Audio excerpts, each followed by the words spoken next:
بات الگ ہو جاتی ہے. تو ایسا یہ دوہرا معیار جو ہے یہ کب تک چلے گا کہ اگر ہم خود کا احتساب کرنا چاہیں تو وہ نہیں کرنے. اب اگر بات آ جائے کہ ہم خود کیا ہیں اور ہم نے خود کیا کیا تو وہاں پر تو مرات لے لیتے ہیں اور جو مطلب ایمنسٹی ہو دیگر جو اسکیمز ہیں ان سے ہم وہ لے لیتے ہیں. لیکن اگر مخالفین کی بات ہو تو پھر ہم ڈٹے کھڑے ہوتے ہیں اور کہتے ہیں کہ نہیں احتساب ہوگا. بلاول بھٹو زرداری صاحب نے کہا کہ نیب کا ادارہ ہونا ہی نہیں چاہیے اور یہ بنایا ہی گیا تھا پولیٹیکل پارٹیز اور مخالفین کو گھسیٹنے کے لیے. تو اور انہوں نے یہ بھی نقطہ اٹھایا ہے عامر صاحب کہ جوڈیشری کو بھی احتساب دینا چاہیے اور جوڈیشری کا بھی احتساب ہونا چاہیے. تو ایسی صورتحال کو کیسے دیکھتے ہیں؟ پہلے تو عمران خان صاحب تھے وہ احتساب کی بات کر رہے تھے اور وہ جب حکومت ان کی گئی تو پھر اداروں کے اوپر انہوں نے انگلیاں اٹھائی.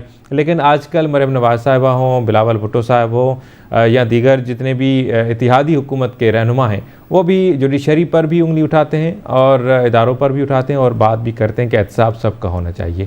تو یہ ماحول جو ہے یہ کیا صرف آگے کھینچنے کا ہے، وقت کو کھینچا جاتا ہے اور ٹائم پاس کرنے کے حربے ہیں، یا کچھ اس میں کچھ حقیقت بھی ہے؟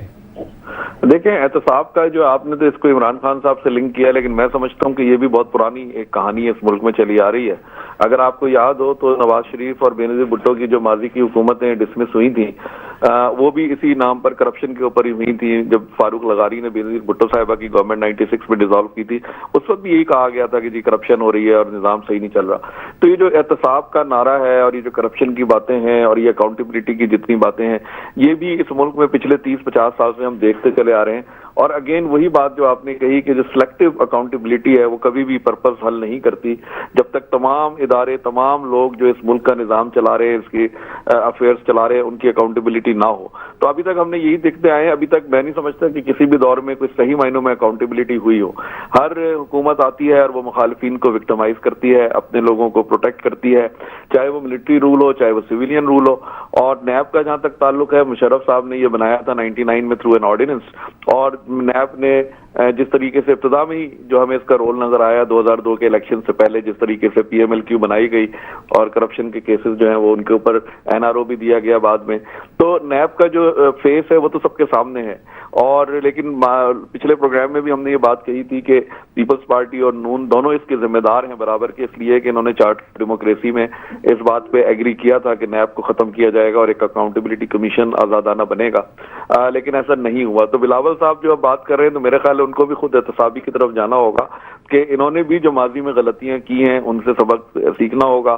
اور ابھی بھی وقت ہے. اگر ہماری یہ دونوں جماعتیں جو بڑی جماعتیں ہیں اس میں کوئی شک کی بات نہیں ہے کہ پیپلز پارٹی اور نون لیگ اس وقت ملک کی بڑی جماعتیں ہیں، تو اگر یہ ابھی بھی چارٹر آف ڈیموکریسی پہ صحیح معنوں میں عمل کریں اور اکاؤنٹیبلٹی کی طرف آئیں تو میں سمجھتا ہوں کافی مسئلہ حل ہو سکتا ہے. اور اس میں تمام اسٹیک ہولڈرز جو ہے، اس میں جوڈیشری ہے، اس میں جنرلز ہیں، اس میں جرنلسٹ ہیں، اس میں بزنس مین ہیں، اس میں سیاستدان ہیں، اس میں تمام لوگوں کی اکاؤنٹیبلٹی اکراس دا بورڈ جب تک نہیں ہوگی اکاؤنٹیبلٹی کا رزلٹ آپ کو نہیں ملے گا. صحیح. آخری سوال ہے عامر صاحب، عمران خان صاحب کے لیے آج ناقابل ضمانت گرفتاری وارنٹ جاری کیے گئے ہیں توشہ خانہ کیس میں اور دیگر 2 کیس جو ہیں ان میں ضمانت مل گئی ہے. تو ایک تاثر دیا جا رہا ہے کہ عمران خان صاحب کو عدالتی نظام سے کوئی رعایت، کوئی آسائش، کوئی سہولت مل رہی ہے. تو جب سسٹم ایسے کرے اور جب سسٹم کے اوپر انگلیاں تو اٹھیں گی، تو آپ کو کیا لگتا ہے کیا واقعی یہ حقیقت ہے کہ کسی ایک کو ہر دور میں رعایت دی جاتی ہے سسٹم کی طرف سے اور جو ریٹ آف لا ہے وہ چیلنج ہو جاتی ہے پھر اور ریٹ آف لا رہتی نہیں ہے؟ تو ایسی صورتحال کو کیسے ہم ڈیفینڈ کر سکتے ہیں؟ جی بالکل، یہ بھی ایک جو ہمارا جو اوور آل نظام کا جو ایک انحطاط ہے، جو ڈکلائن ہے، اسی کی طرف ایک اشارہ ہے. اور خان صاحب کے اوپر جتنے بھی کیسز ہیں، ویسے تو ماضی میں بھی جو کیسز بنے ہیں پولیٹیکل بیسس پہ بھی کچھ کیسز بنے ہیں، اور لیکن ہم نے دیکھا ہے کہ جوڈیشری بھی اسی وقت پرو ایکٹیو ہوتی ہے کہ جب کہیں سے اشارہ ملتا ہے تو ہم نے دیکھا کہ یہاں پر ڈے ٹو ڈے بیسس پہ ہیئرنگز بھی چلتی رہی. پاناما کیس جس طریقے سے ایکسپیڈائٹ کیا گیا اور اس کا فیصلہ آیا، تو یہ ہمیشہ سے رہا ہے. اور اس وقت بھی خان صاحب کو جس طریقے سے ٹریٹمنٹ مل رہا ہے عدلیہ کی طرف سے، تو اس پر واقعی ایک سوالیہ نشان تو ہے کہ جس طریقے سے آپ کو یاد ہوگا پچھلے ہفتے بھی عدالت ان کا انتظار کرتی رہی، ان کو وقت دیتی ہے اور وہ اپنی مرضی سے وہاں پر آئے.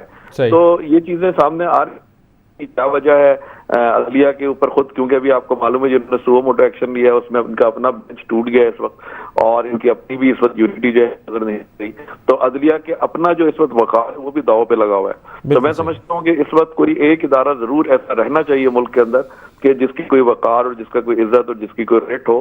اگر خدا نہ خواستہ عدلیہ بھی اپنا مقام کھو دے گی، اور عدلیہ کے بارے میں بھی جس طرح سے اس وقت عام تاثر ہے یا باتیں کی جا رہی ہے، اگر خدا نہ خواستہ یہ بھی بریک ڈاؤن ہو گیا تو پھر اس ملک میں جو کرائسس ہوگا وہ میں سمجھتا ہوں کہ وہ سنبھلنے والا نہیں ہوگا.